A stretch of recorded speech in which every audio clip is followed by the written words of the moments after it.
انسان کو جو بھی پریشانی ہو نا تو حسبنا اللہ و نعم الوکیل کی کثرت کریں تو اللہ کی رحمت سے پریشانیاں دور ہو جائیں گی. گھر میں کوئی بڑی پریشانی ہو جاتی ہے سارے گھر والے حسبنا اللہ و نعم الوکیل. دیکھو نا اس سے بڑی پریشانی کیا ہوگی کہ میدان احد میں قرآن پاک نے خود وہ منظر بیان کیا ہے کہ ایسا حالات ہو گئے کہ ان کے پاؤں ہل گئے. زلزلوا حتی یقول الرسول متی نصر اللہ الا ان نصر اللہ قریب. تو اس وقت بھی پھر صحابہ نے کیا پڑھا حسبنا اللہ و نعم الوکیل.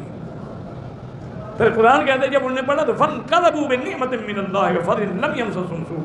اللہ نے ان کو نعمتوں سے بھی نوازا اور پھر اس کے بعد کوئی تکلیف نہیں ہوئی. تو یہ تو ایک بہت بڑی نعمت ہے اگر تمہیں قدر آئے.